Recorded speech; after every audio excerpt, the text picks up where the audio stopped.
Hello friends, मेरा नाम विकास है और आप स्टडी जोन एजुकेशन का daily current affairs lecture series देख रहे हैं। दोस्तों, इस वीडियो में बात करेंगे आज के दिन भर के मोस्ट इंपॉर्टेंट करंट अफेयर्स के बारे में। तो ध्यान से देखिएगा इस पूरे वीडियो को। अगर आप किसी भी गवर्नमेंट जॉब एग्जाम की प्रिपरेशन कर रहे हैं जिसमें करंट अफेयर्स पूछी जाती है, तो आप सबसे पहले करंट अफेयर्स देखने के लिए हमारे चैनल को सब्सक्राइब कर सकते हैं। हम लोग रोज़ शाम को दिन भर की करंट अफेयर्स डिटेल में डिस्कस करते हैं, तो आपके आने वाले सभी एग्जामों के लिए हमारी ये डेली करंट अफेयर्स सीरीज़ काफ़ी ज़्यादा बेनिफिशियल होगी। स्टार्ट करते हैं आज की करंट अफेयर। अगर आप इंस्टाग्राम यूज करते हैं तो आप लोग मुझे इंस्टाग्राम पे फॉलो कर सकते हैं। इसके अलावा आप लोग हमारे टेलीग्राम ग्रुप और साथ ही साथ व्हाट्सएप ग्रुप पे भी जुड़ सकते हैं। वहाँ पर भी मैं वीडियो के लिंक दे देता हूँ, तो अगर आपके पास कभी नोटिफिकेशन नहीं आती है तो वहाँ पर लिंक आपको आसानी से मिल जाती है और इस वीडियो का PDF आपको डिस्क्रिप्शन में मिल जाएगा। चलिए स्टार्ट करते हैं पहले क्वेश्चन के साथ। हमारा आज का पहला क्वेश्चन है कि निम्नलिखित में से किस बैंक ने जुलाई 2020 में Insta click saving account launch किया है। इंस्टा क्लिक सेविंग अकाउंट अभी रिसेंटली बैंक ऑफ बड़ौदा के द्वारा लॉन्च किया गया है, यानी कि ऑप्शन ए वाला यहाँ पर से बिल्कुल सही है। आपकी जानकारी के लिए बता दूं कि ये जो सेवा है ये पूर्णतः पेपरलेस डिजिटल ऑनलाइन होगी, यानी कि आप ऑनलाइन जो है अकाउंट खोल पाएंगे पूरी तरीके से पेपरलेस। सिर्फ आपको आधार कार्ड की ज़रूरत पड़ेगी, ऑनलाइन ही आपकी KYC भी हो जाएगी। तो जो बैंक ऑफ बड़ौदा का जो मोबाइल एप्लीकेशन है उसके द्वारा जो है आप इस अकाउंट को खोल सकते हैं। मैंने आपको बताया था कि इससे पहले SBI ने भी अपने ग्राहकों के लिए इसी तरीके की एक Insta banking account service launch की थी, जो योनो ऐप है SBI का। तो उस ऐप के द्वारा जो है आप तुरंत अपना जो अकाउंट है सेविंग अकाउंट वो खोल सकते हैं SBI में भी। ठीक है, तो अभी रिसेंटली बैंक ऑफ बड़ौदा ने इंस्टा क्लिक सेविंग अकाउंट शुरू किया है और इसी तरीके की सेवा पहले SBI भी शुरू कर चुका था, जिसका नाम था Insta banking account service. Bank of Baroda Bharat का तीसरा सबसे बड़ा सरकारी बैंक है। भारत का सबसे बड़ा सरकारी बैंक है SBI, उसके बाद पंजाब नेशनल बैंक और तीसरा जो सबसे बड़ा बैंक है वो है बैंक ऑफ बड़ौदा। ठीक है, सरकारी बैंक। बैंक ऑफ बड़ौदा की अगर बात करते हैं तो इसका मुख्यालय वडोदरा गुजरात में स्थित है और इसके MD और CEO हैं Sanjeev Chadha. Question number second है कि जुलाई 2020 में माइक्रो फाइनेंस इंस्टीट्यूशंस नेटवर्क यानी कि MFIN ने किससे अपना नया मुख्य कार्यकारी अधिकारी और निदेशक नियुक्त किया गया है। अभी रिसेंटली MFIN के नए CEO और निदेशक बने हैं आलोक मिश्रा, यानी कि ऑप्शन C वाला यहाँ पर से बिल्कुल सही है, आलोक मिश्रा हो जाएगा यहाँ पर। ठीक है, तो ऑप्शन C हमारा सही है। इनकी नियुक्ति 1 अगस्त 2020 से प्रभावी होगी। वर्तमान में जो MFIN के जो CEO हैं उनका नाम है हर्ष श्रीवास्तव, तो ये जो है रिटायर हो चुके हैं और इनकी जगह पर अब आलोक मिश्रा को नया CEO और साथ ही साथ निदेशक भी बनाया गया है माइक्रो फाइनेंस इंस्टीट्यूशंस नेटवर्क का। क्वेश्चन नंबर थर्ड है हमारा कि जुलाई 2020 में किस राज्य में कोरोना संक्रमण के मद्देनज़र लागू लॉकडाउन के नियमों का उल्लंघन करने वालों को 2 साल की सज़ा और 1 लाख रुपए तक का जुर्माना हो सकता है। अभी रिसेंटली झारखंड सरकार ने एक अध्यादेश जारी किया है जिसमें इसने कहा है कि अगर कोई भी व्यक्ति कोरोना संक्रमण के कारण जो यहाँ पर लॉकडाउन लगाया गया है, अगर उन नियमों का उल्लंघन करता है तो यहाँ पर 2 साल की सज़ा और साथ में 1 लाख रुपए तक का जुर्माना हो सकता है। हालांकि ये जो अध्यादेश है इसको थोड़ा सा स्पष्ट करने की ज़रूरत है सरकार को, क्योंकि लोगों के बीच में ये मैसेज जा रहा है कि अगर कोई मास्क नहीं पहनेगा तो उसको जो है 2 साल की सज़ा होगी या फिर उसको 1 लाख रुपए तक का जुर्माना देना पड़ सकता है। तो एक तरीके से कह सकते हैं गलत मैसेज दिया जा रहा है, क्योंकि यहाँ पर गवर्नमेंट ऑफिशियल का ये कहना है कि हमने ये अधिकतम मतलब प्रावधान किया है, अधिकतम ये सज़ा का प्रावधान है। ठीक है, मतलब इसके लिए अभी इन्होंने गाइडलाइन जारी करने स्पष्ट गाइडलाइन जारी नहीं की है, तो गाइडलाइन जारी ये करेंगे कि कौन से नियम को तोड़ने में कितना जुर्माना लगेगा। मतलब अधिकतम 2 साल की सज़ा हो सकती है और अधिकतम 1 लाख रुपए का जुर्माना लग सकता है, लेकिन वो अधिकतम सीमा किस किस के लिए होगी। ठीक है, ऐसा तो नहीं है कि मास्क पहनने पे ही 1 लाख रुपए देना पड़ जाए। तो ये थोड़ा सा यहाँ पर स्पष्ट करना रह गया और इसी को लेकर थोड़ा सा यहाँ पर विवाद भी हो रहा है। तो फिलहाल में आप ये याद रखिएगा, अगर इस क्वेश्चन से रिलेटेड कोई अपडेट आती है तो मैं आपको ज़रूर बता दूंगा। झारखंड की बात करते हैं तो झारखंड की राजधानी रांची है, मुख्यमंत्री हेमंत सोरेन हैं, राज्यपाल हैं द्रौपदी मुर्मू। और यहाँ पर जो प्रमुख आकर्षण के केंद्र हैं उसमें बेतला राष्ट्रीय उद्यान आता है। बेतला राष्ट्रीय उद्यान कौन से राज्य में स्थित है, ये कई बार ये पूछा जाता है। इसी तरीके से हजारीबाग राष्ट्रीय अभ्यारण्य भी यहीं पर स्थित है और दलमा अभ्यारण्य भी आपको झारखंड में ही मिल जाएगा। यहाँ पर से अगर हम मैप में देखते हैं दोस्तों तो झारखंड हमें घिरा हुआ दिखता है, चारों तरफ से भूमि से घिरा हुआ है झारखंड अलग अलग राज्यों से, जिसमें से अगर आप इधर बैगनी कलर का देखेंगे तो ये छत्तीसगढ़ हो जाएगा, ग्रीन कलर का आप देख रहे हैं तो ये उत्तर प्रदेश है। इसी तरीके से बिहार से जो है झारखंड की सीमा लगती है, पश्चिम बंगाल से काफ़ी ज़्यादा सीमा जो है झारखंड साझा करता है, और इसके अलावा उड़ीसा के साथ भी जो है झारखंड की सीमा लगी हुई है। ओके, चलिए इसके बाद क्वेश्चन नंबर 4 है, देखते हैं दोस्तों। अगर आपको ये वीडियो पसंद आती है तो प्लीज़ वीडियो को लाइक ज़रूर करिएगा। मैं बोलता नहीं हूँ लाइक करने के लिए, लेकिन आप में से कई लोग जो है लाइक किए बिना चले जाते हैं, तो कोशिश रखा करिए ज़्यादा से ज़्यादा लाइक जो है वीडियो पर रहें, ताकि वीडियो हमारी थोड़ा सा ऊपर आए तो और लोगों तक भी हम इस वीडियो को पहुँचा सकें। क्योंकि आप देखते होंगे कि लगातार जो है इतनी मेहनत करने के बाद भी व्यूज़ काफ़ी कम रहते हैं। जितनी मेहनत रहती है उसके अगर तुलना की जाए तो उस हिसाब से कुछ भी व्यूज़ नहीं रहते हैं, और जबकि कंटेंट बहुत उम्दा तरीके से मैं आपके सामने रखता हूँ खुद इतनी मेहनत करके।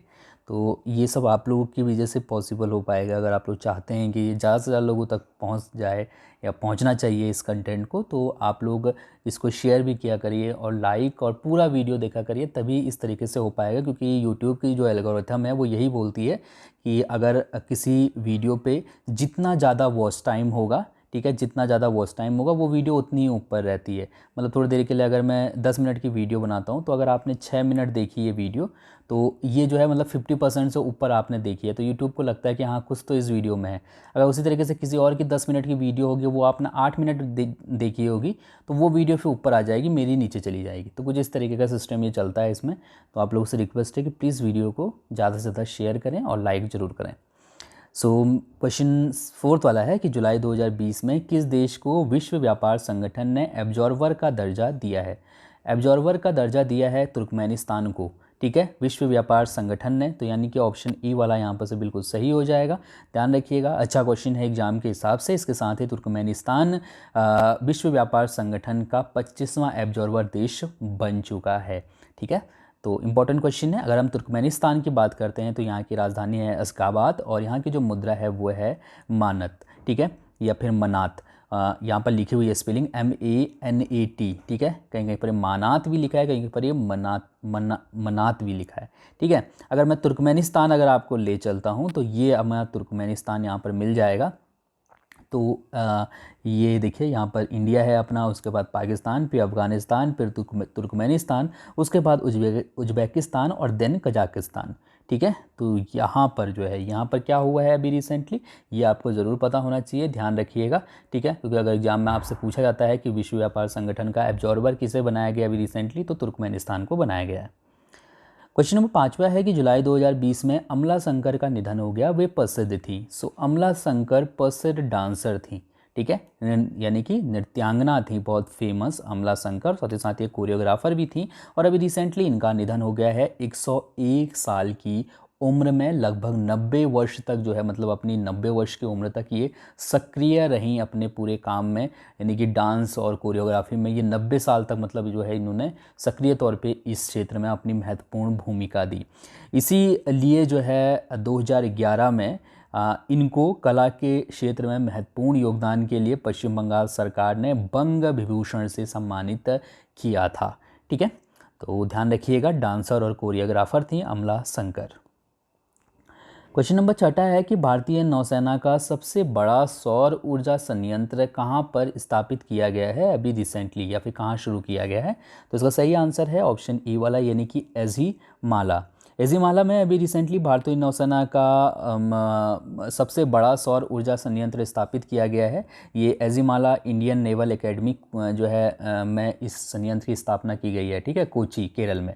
वर्तमान में इस संयंत्र की क्षमता 3 मेगावाट की है और ये 2022 तक 100 गीगावाट सौर ऊर्जा का लक्ष्य प्राप्त करने संबंधित भारत सरकार के नेशनल सोलर मिशन पहल के अनुरूप जो है इसकी स्थापना की गई है। भारत सरकार की यह योजना है कि 2022 तक तक वो सौर ऊर्जा के द्वारा 100 गीगावाट जो है मतलब सौर ऊर्जा का उत्पादन करे। ठीक है, तो याद रखिएगा इसी पहल के तहत जो है इसकी स्थापना की गई है कोची के इंडियन नेवल एकेडमी, ठीक है, इजीमाला में।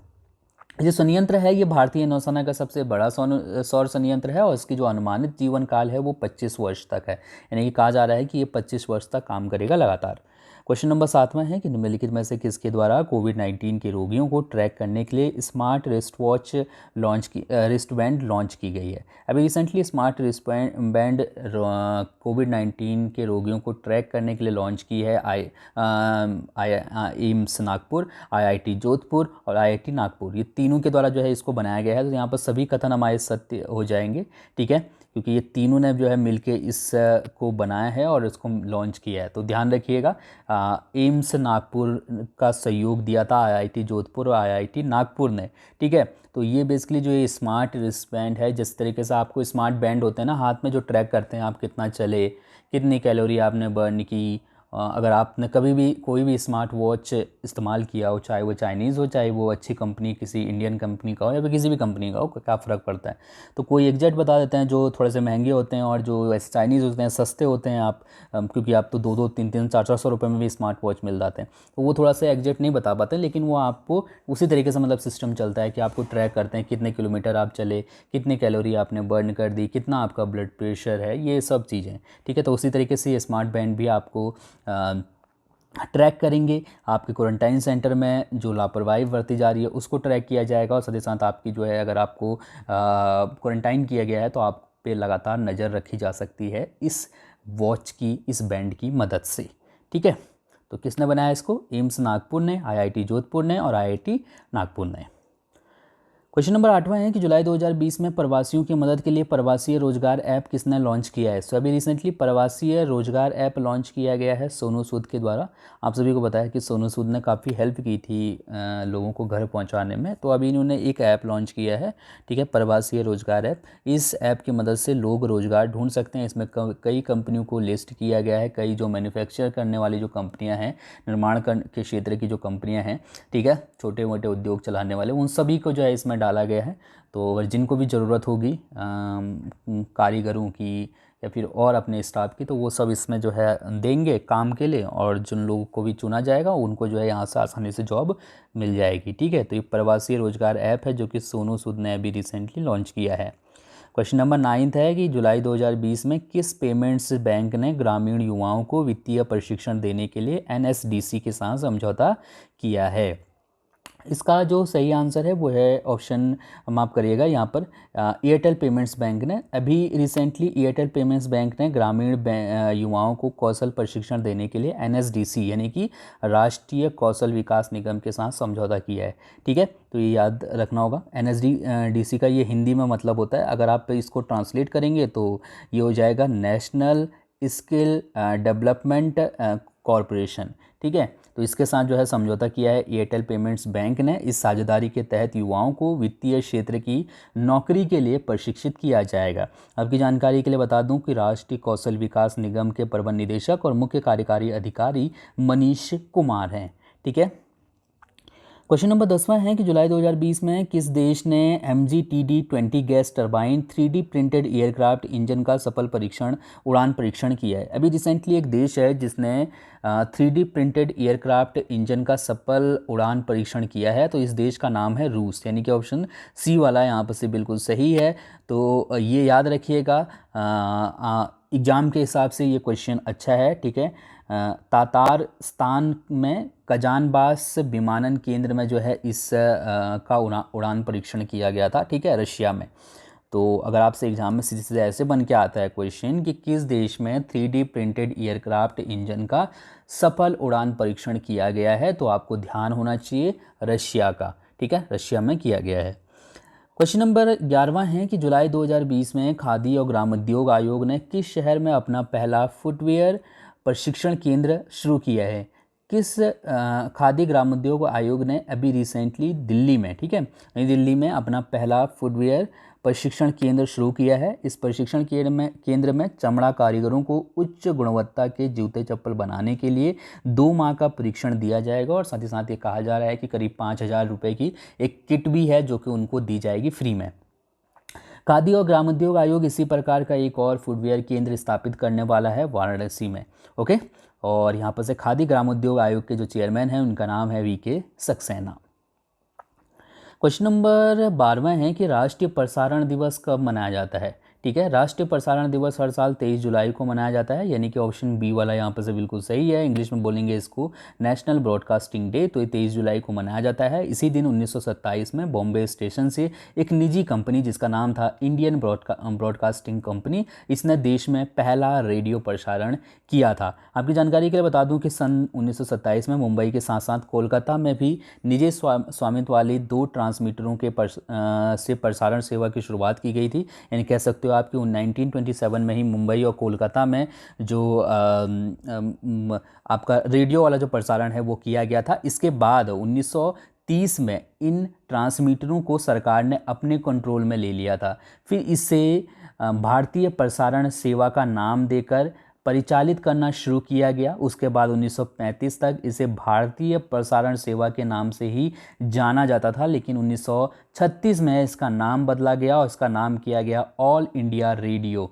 ठीक है, उसके बाद 1957 में ऑल इंडिया रेडियो को आकाशवाणी के नाम से पुकारा जाने लगा। अब आपके लिए यहाँ पे से मैं एक क्वेश्चन दे रहा हूँ कि ये जो आकाशवाणी शब्द है ऑल इंडिया रेडियो के लिए ये किसने दिया था। ठीक है, ये आपके हिंट के लिए बता दूं कि जिन्होंने ये नाम दिया था वो उत्तराखंड से थे, उत्तराखंड के मूल निवासी थे। तो आप लोग बता सकते हैं कि आकाशवाणी जो नाम दिया गया ये किसने दिया था, किसने सुझाव दिया था आकाशवाणी नाम ऑल इंडिया रेडियो के लिए।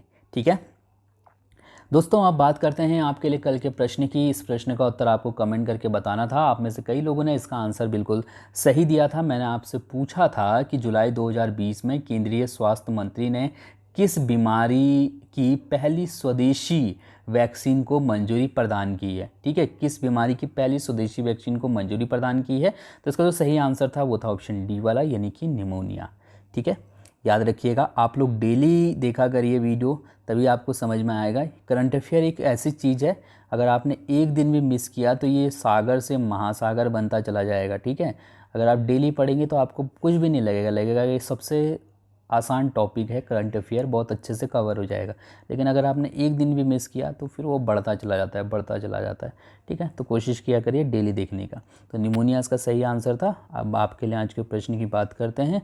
आपके लिए आज का प्रश्न है कि जुलाई 2020 में किस देश ने समलैंगिक विवाह पर प्रतिबंध लगाने वाले कानून का मसौदा तैयार किया है। सो उसका आंसर कमेंट करके बताइए। ठीक है, समलैंगिक विवाह पर प्रतिबंध लगाने का जो फैसला है वो कौन से देश में किया गया है। थैंक यू सो मच इस वीडियो को देखने के लिए। अगर आपको इस वीडियो में कोई ऐसी चीज़ है जो समझ में ना आई हो तो आप बेफिक्र होकर कमेंट करके पूछ सकते हैं।